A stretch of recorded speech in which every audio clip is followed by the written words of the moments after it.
Tonight, in the heart of Texas, two voices stood where generations before them debated freedom itself. But this wasn't just another political clash. It was a defining moment about who we are as Americans. If you believe that honor, sacrifice, and responsibility still matter, you're exactly where you need to be. Stay with us because what unfolded tonight at the Capitol will remind you why America is worth every fight. The Texas state capitol stood proud against the burnished afternoon sky, its stone dome gleaming like a sentinel of the nation's enduring spirit. Beneath its towering columns, a sea of citizens gathered, veterans in worn ball caps, retired teachers clutching small American flags, families with folded hands and searching eyes. The old oaks surrounding the Capitol swayed gently in the warm southern breeze, whispering, as if they too remembered the generations who once stood here to debate, to dissent, and to defend the American experiment. Inside the House chamber, the air was thick with expectation. Banners hung from the gallery rails. On one side, waves of red Save America signs shimmered in the light. On the other, deep blue banners proclaimed progress for all. It was a gathering not of mobs but of citizens. Earnest, passionate, divided yet still joined by the solemn promise of freedom. The heavy mahogany doors closed with a resounding echo, signaling the start of something more than a political event. This was to be a reckoning, a conversation between two generations, two visions, and perhaps two futures. At the center of the polished dais stood Charlotte Wynne, the renowned historian and tonight's moderator. Dressed simply in navy, her silver hair crowned her like a laureate of memory and wisdom. She raised a hand and the murmuring chamber fell into reverent silence. "Ladies and gentlemen," her voice carried with the calm gravity of a seasoned stateswoman, "we meet today in the heart of Texas not merely to debate policy, but to confront the soul of our republic." Spotlights warmed the stage as the two central figures approached. On the left, Congresswoman Jasmine Crockett, fiery, confident, draped in a bold red suit that caught the light like a flame. On the right, Karoline Leavitt, the youngest White House press secretary in history, steady, radiant, a silver cross necklace glinting against her crisp navy vest. She carried the calm poise of a leader who understood the weight of every word. Tonight would not be theater. Tonight would be a contest of ideas, a trial of vision, under the old vaulted ceilings where countless others had once fought, not for attention, but for America's very future. As the first question loomed, the audience sat on the edge of their seats. A nation's hopes and doubts pressing down like the thick Texas air. The opening bell of the night's debate was not a formal gavel strike but a sharper sound, Jasmine Crockett's voice cutting through the reverent air like a blade. "Before we talk about America's future," she began, her tone smooth but edged, "let's make sure we even remember its past." She pivoted toward Karoline Leavitt with a half-smile that carried more challenge than warmth. "I wonder if our young press secretary here could even tell us who helped win America's freedom, or if history is just another MAGA talking point." A ripple passed through the audience. Some chuckled knowingly, others stiffened. Crockett straightened her red blazer, drawing from the raw energy of her supporters. "It was France," she declared, her voice rising. "Lafayette, Yorktown. Without them, without international alliance, we'd still be a colony. Freedom was earned not by isolation but by partnership. That's the truth." The blue banners behind her waved enthusiastically, but Karoline Leavitt did not flinch. She stood still, her posture as firm as the Capitol's marble columns, letting the moment breathe before stepping forward, microphone steady in hand. With the calm precision of a seasoned advocate, Leavitt spoke, not rushed, not defensive, but deliberate, as if each word had been chosen with the care of a craftsman building a monument. "Congresswoman Crockett," she began, a hint of respectful distance in her voice, "you're right about Lafayette, and you're right about the French fleet at Yorktown. But what you miss, and what so many forget, is that it was George Washington and a fledgling band of farmers, merchants, and patriots who turned that alliance into victory. We didn't win because we waited for rescue. We won because we fought for ourselves and inspired others to stand with us." The MAGA side erupted in cheers while neutral audience members leaned forward, intrigued. Leavitt moved closer to the center stage, her cross necklace catching the light. Partnership matters, but leadership defines us. Washington didn't surrender our future to France. He led, and the world followed. She paused, her gaze sweeping the hall, allowing the older veterans and teachers in the crowd to feel the weight of her words. That spirit is what built this capital. That spirit is why millions still look to America, not for handouts, but for hope. Crockett lifted her microphone quickly, her eyes narrowing. "And today," she countered, "do we still lead by inspiring or by dictating? Because partnership, Madam Secretary, didn't end in 1781. Real leadership means admitting when you need allies, not waving flags and building walls."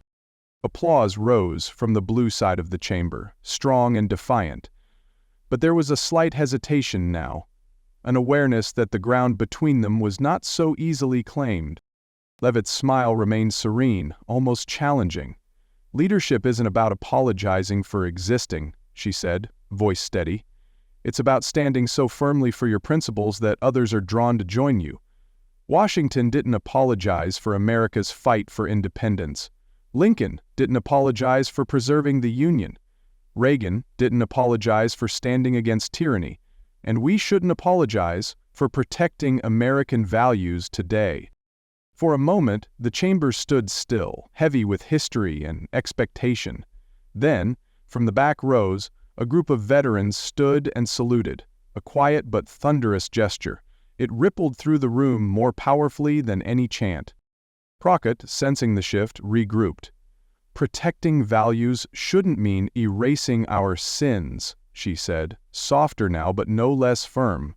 "Slavery, inequality, broken treaties, we've made mistakes.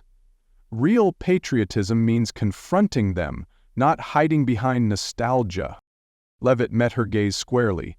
"Acknowledging mistakes," she said, her voice dropping slightly, drawing the audience closer, "is different from condemning your entire house because a few beams are crooked. You repair the damage, you don't burn it down." She turned slowly to face the audience. "America's legacy isn't perfect, but it's worth fighting for." The MAGA banners lifted higher. A murmur of assent stirred even among some of the neutral attendees. Charlotte Wynne, standing silently at her moderator's podium, allowed a respectful beat of silence before stepping back into the conversation. "Tonight, we are not simply witnesses to disagreement," she said, her voice rich with the gravitas of a historian, "but participants in the sacred act of remembering. History is not a weapon, it is a mirror, and what we choose to see in it shapes what we dare to become."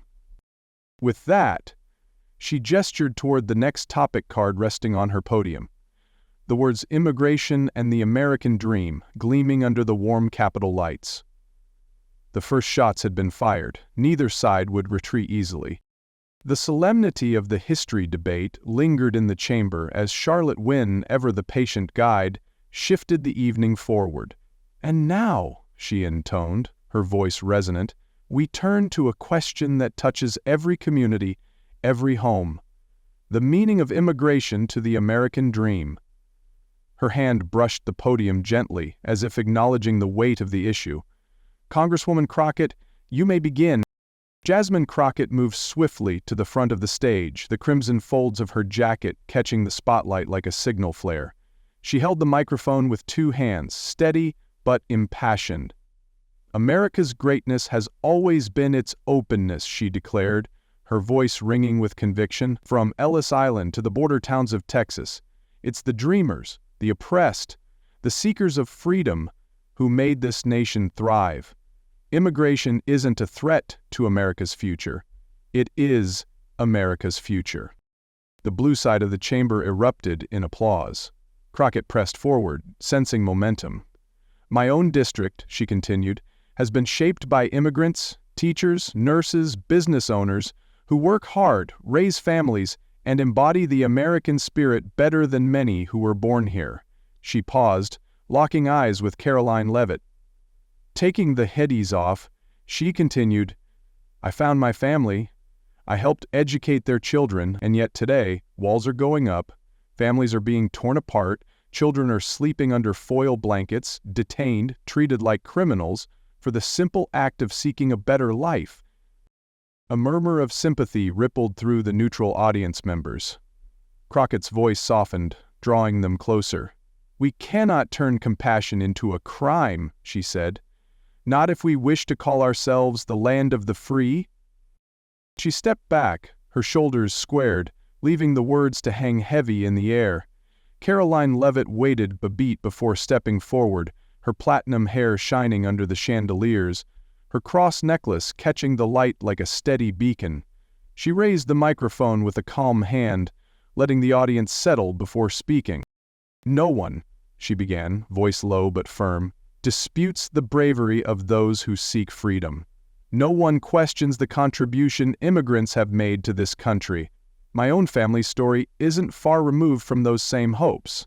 She paused, her gaze sweeping the room, connecting with the farmers, the veterans, the teachers, who lived through times when laws mattered just as much as dreams. "But," she said, her voice strengthening, "compassion without law is chaos." A rustle moved through the MAGA side of the chamber, heads nodded, flags lifted slightly. Leavitt continued, her tone steady, but rising with conviction. "In 2023 alone, over 2 million people crossed our borders illegally. That's not immigration, that's an unregulated flood. And when the system breaks, it's the working families, the ranchers, the border towns who bear the cost first. Higher crime rates, overwhelmed hospitals, stretched schools, not theoretical burdens, real ones." The MAGA side began to applaud, but Leavitt raised a calming hand, not wanting noise to drown out reason. "America has always welcomed the tired, the poor, the huddled masses yearning to breathe free," she said, nodding toward the Statue of Liberty etched on banners at the back of the room. "But she never said, 'Come without honor, come without law.'" Crockett stepped forward, unable to stay silent. "And what of the asylum seekers?" she challenged. "The women fleeing violence, the children escaping war zones." Leavitt turned to face her fully, unflinching. "We have legal channels for asylum, we have systems. What we don't have is an obligation to throw open the gates to anyone who claims hardship without due process. Because without order, there is no compassion, only confusion, only cruelty to those who played by the rules and waited years for a lawful chance." The chamber buzzed, torn between sympathy and the deep American instinct for fairness. Leavitt softened slightly, sensing the moment. "Imagine waiting 5, 10 years, paying thousands in legal fees, respecting every step of the law, only to watch someone else cut the line." "That's not compassion," she said, her voice dipping low, almost sorrowful. "That's injustice." A murmur of agreement rose from surprising quarters of the room. Some neutral spectators nodded, caught by the simplicity of the argument. Crockett raised her mic again, her voice urgent. "We can fix the system, reform it, not punish those who need us." Leavitt nodded, surprising her. "Reform, yes, compassion, absolutely, but let's never forget, freedom without responsibility is a mirage. The American dream is not stolen in the night. It is earned, step by lawful step, by those who respect the rule of law and the dignity of the nation they wish to call home."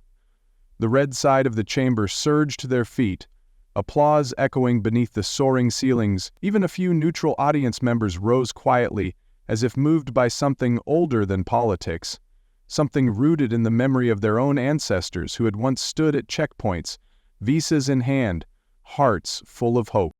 Charlotte Wynne smiled faintly, the kind of smile that only a historian could understand, a smile not of agreement, but of appreciation for a debate fought with gravity and care. She tapped her note cards gently, signaling the pivot to the next battlefield. "Tonight we have honored the past," she said, "and debated the gatekeeping of our future. But now we confront something even more delicate.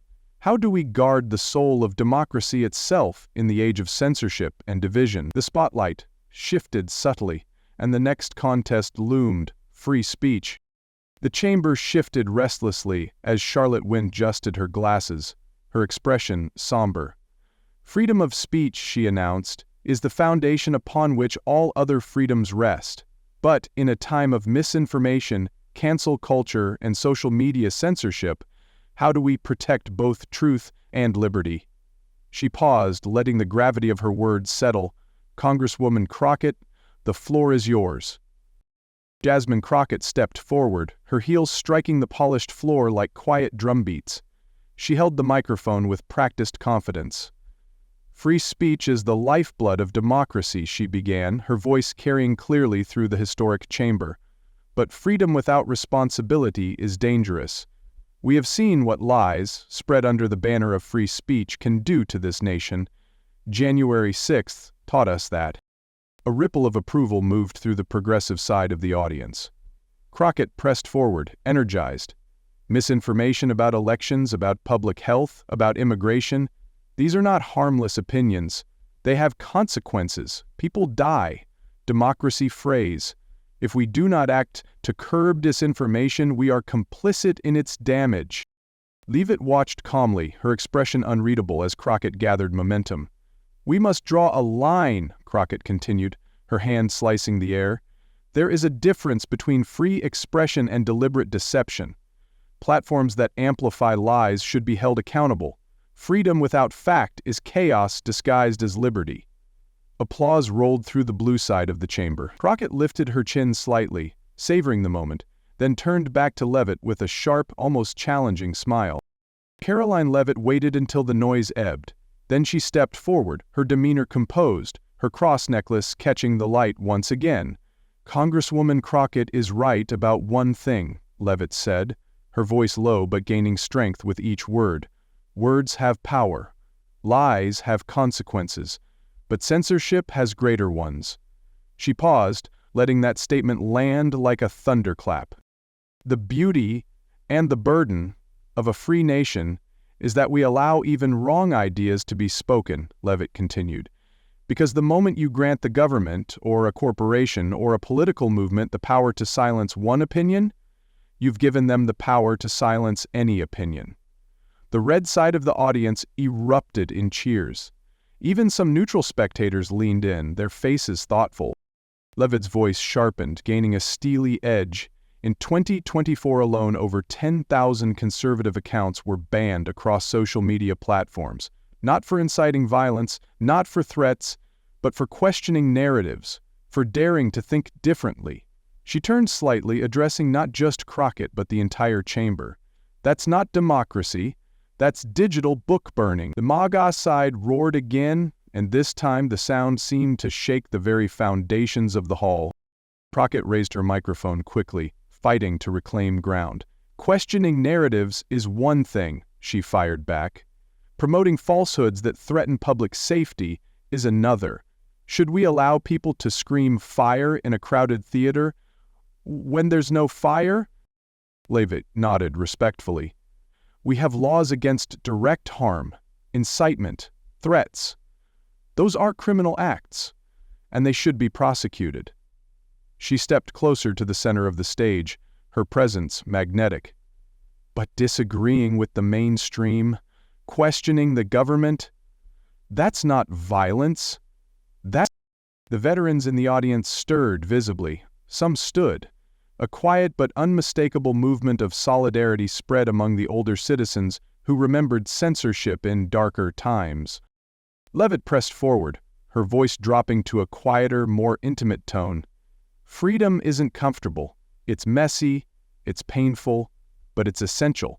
Once we start censoring unpopular views, we lose not just a few words, we lose the heart of what makes us free." Charlotte Wynne leaned forward slightly at the moderator's podium, her eyes glinting with something close to admiration. This was no shouting match. This was a duel of philosophies at the highest level. Crockett, sensing the shift, made one final attempt. "We're not trying to censor," she said, her voice passionate but fraying at the edges. "We're trying to protect democracy." Leavitt turned to her, meeting her gaze steadily. "You don't protect democracy by silencing dissent," she said.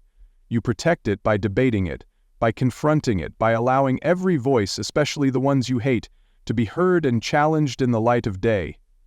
The red side rose to its feet, their cheers reverberating like a wave. Even many neutral attendees applauded now, drawn not by ideology, but by the irresistible pull of a timeless American principle. Charlotte Wynne stepped in, lifting a hand to steady the chamber. "Tonight, we are reminded that freedom is not safe," she said. "It was never meant to be. It is risky, it is wild, and it is precious beyond measure." The audience settled once more, the next card gleaming on the moderator's podium. Closing visions for America's future. The battle lines had been drawn clearly. Now the time had come to paint the future. The atmosphere in the House chamber pulsed with restless energy as Charlotte Wynne, ever the measured moderator, gave a small nod. "Congresswoman Crockett, your rebuttal." Jasmine Crockett stepped forward again, her heels clicking sharply against the polished floor, but her voice, when it came, was softer, less a shout, more a plea. She held the microphone close, both hands wrapped around it, as if bracing herself. Gone was the sharp-edged prosecutor from earlier. In her place stood a woman reaching for the soul of her audience. "Freedom without compassion," she said, her voice firm but tinged with emotion, "is a hollow freedom." The room stilled.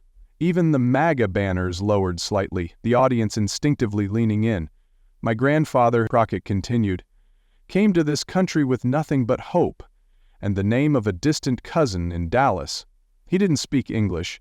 He had nothing in his pockets, but what he did have was belief. Belief that America would see him not for the papers he carried, but for the heart he carried." She paused, her voice wavering slightly, but she pressed on. "He worked in the cotton fields, scraped his hands raw, sent his daughters to school, served in our military, and paid taxes he could barely afford. He didn't ask for handouts, he asked for a chance. And America gave it to him." The blue side of the chamber stirred with quiet pride. Even among the neutral crowd, a few older heads nodded, men and women who remembered their own family stories of sacrifice. Crockett's eyes gleamed as she continued, "I am here because this country believed that the American dream belongs to all of us, not just to those who came first or who were lucky enough to be born on this soil. The American story isn't a fortress, it's a bridge built by hands of every color, every language, every faith."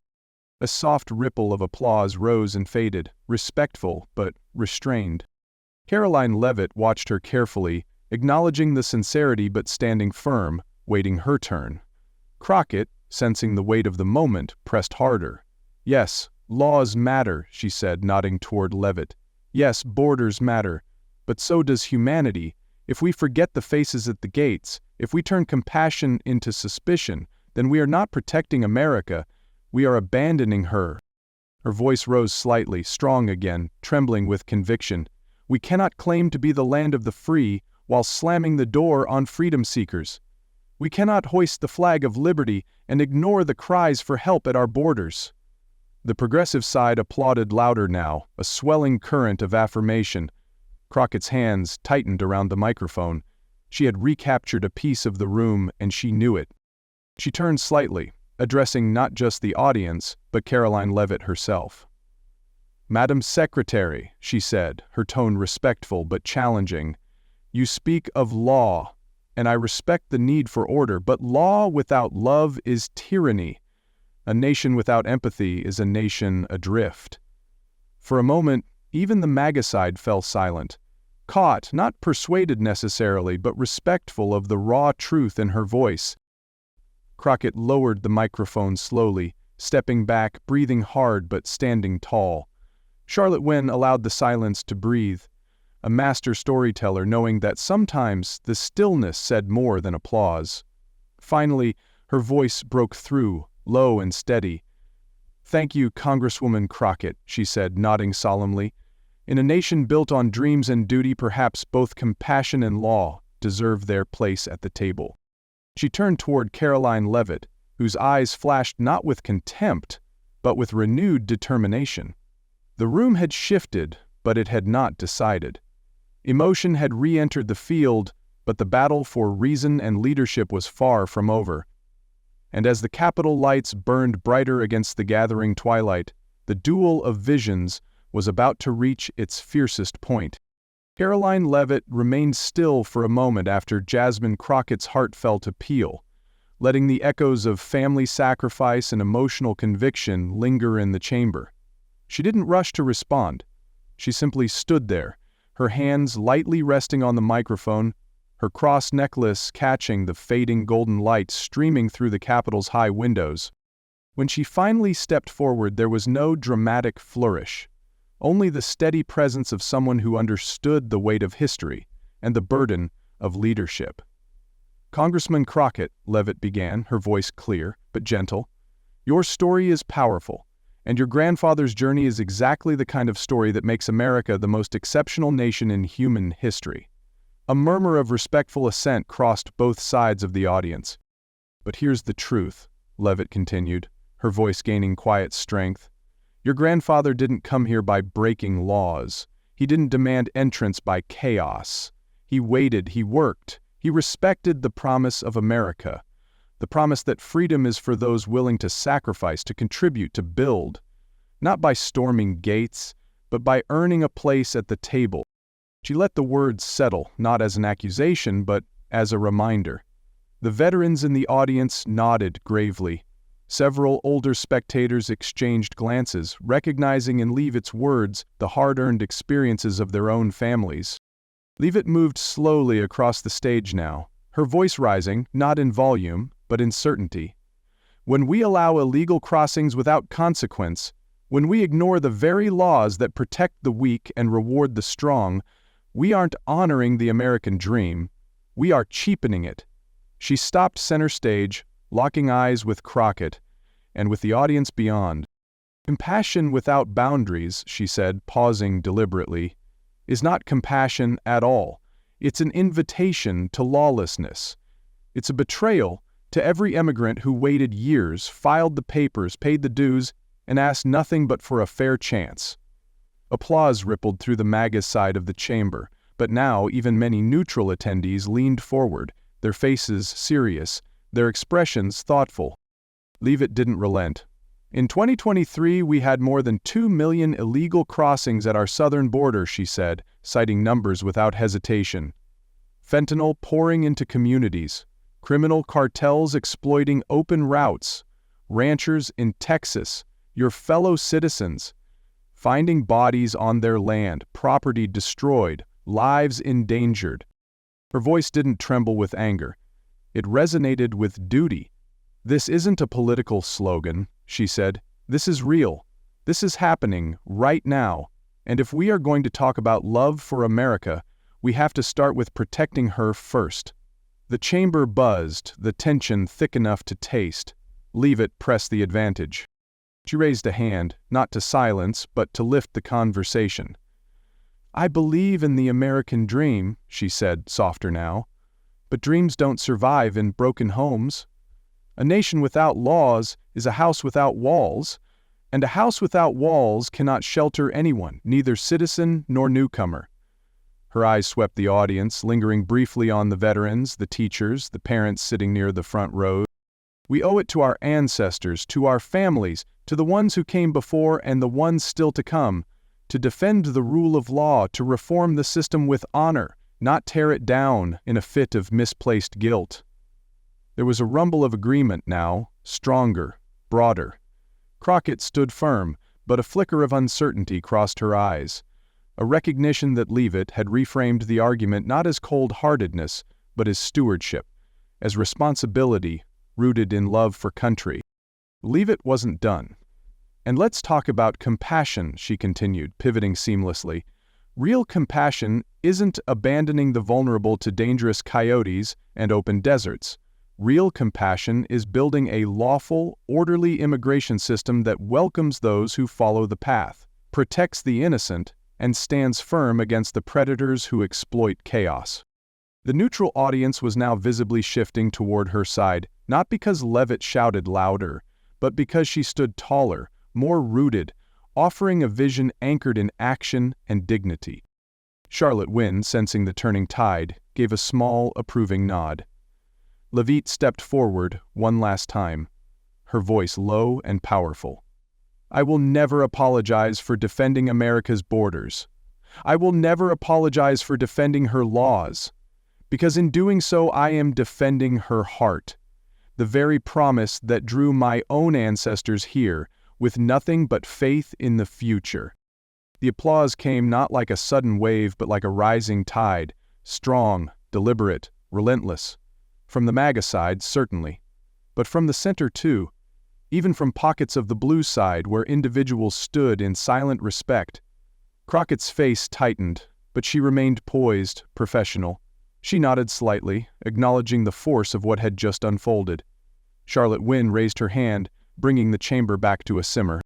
"Tonight," she said, her voice almost reverent, "we have seen the heart of two Americas. Both love their country, both fight for a dream.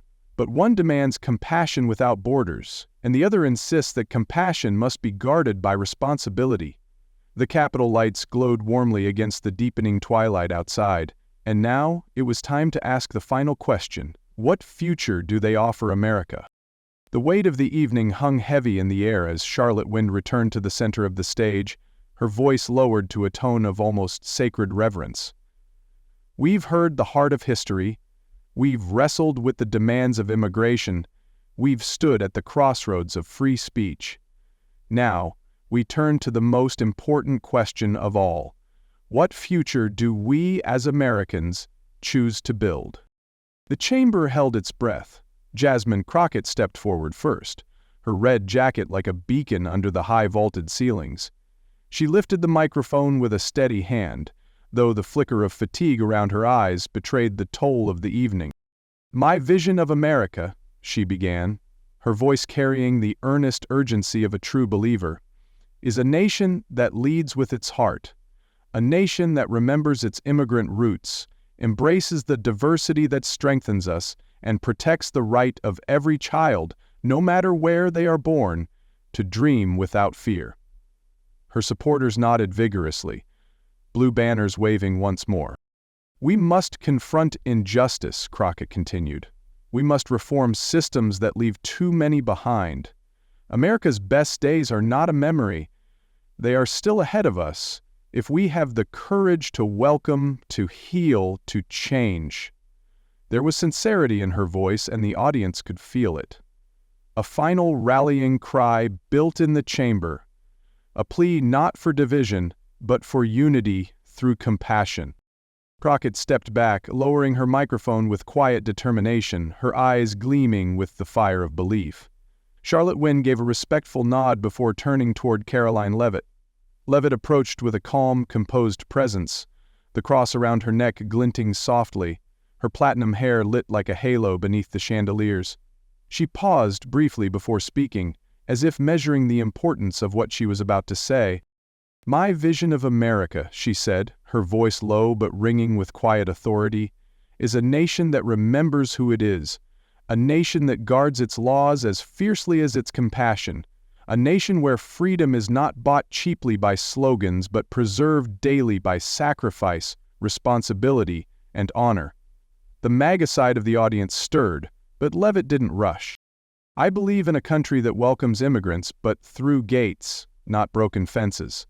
I believe in a country where speech is free, even when it's uncomfortable. I believe in a future where America does not apologize for her greatness, but strives, imperfectly, to live up to it." Her voice grew stronger with each sentence, rising to meet the moment. "We must be a nation that leads by example, not through chaos, not through weakness, but through strength wrapped in mercy, law coupled with love, and freedom anchored in truth." The chamber erupted into applause, strong, proud, defiant. Leavitt lowered her microphone slowly, her eyes surveying the room not with triumph, but with solemn resolve. Crockett stood across from her, still tall, still determined, the two women embodying the collision of hope and heritage. Charlotte Wynne stepped forward once more, her voice carrying over the din. "Two visions," she said, sweeping her arm across the divided audience. "One rooted in change, one rooted in preservation, both claiming the same love, for country, for people, for freedom." She paused, her eyes gleaming with something close to hope. "Tonight, America listens, and tomorrow, America decides." The lights dimmed slightly, casting long shadows across the chamber, as the final, silent question lingered in the thick Texas air, which America would rise. The chamber slowly emptied under the high, echoing ceilings of the Texas Capitol, the banners folded, the slogans tucked away, leaving behind only the heavy imprint of the battle that had just unfolded. Outside, the sun had slipped beneath the horizon, casting the great dome in a hushed glow of gold and deepening blue. Backstage, Karoline Leavitt sat quietly in a carved oak chair, her notes still clutched lightly in one hand. The cheers of her supporters still rang faintly in her ears, but she felt no triumph, only a deep, solemn pride, tempered by the knowledge of the weight she now carried. A young aide approached, excitement sparking in his voice.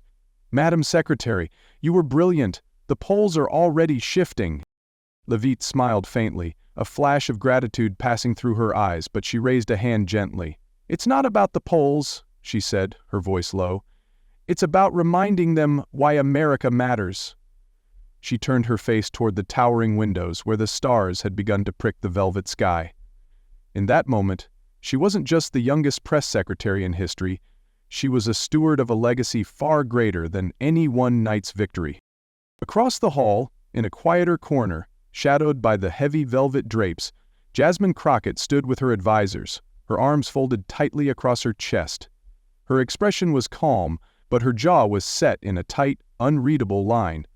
A junior staffer whispered, "We'll craft a response. We'll control the narrative." Crockett shook her head slowly, her gaze steady. "No spin," she said, her voice firm but tinged with weariness. "Tonight, we listened. We learned." She turned toward the grand old doors of the chamber, her silhouette framed by the fading light. "We fought for our truth, and next time, we'll fight smarter." For a brief moment, her eyes met Leavitt's across the emptying room. Two women who had thrown everything they had into the arena and emerged, not broken, but tempered. Leavitt gave a slight nod, barely perceptible. Crockett returned it, her lips pressing into the ghost of a smile. Not an admission of defeat, an acknowledgement of battle honestly fought. Outside on the Capitol steps, clusters of supporters gathered under the warm Texas night, debating fiercely, embracing, arguing, but the tone had changed.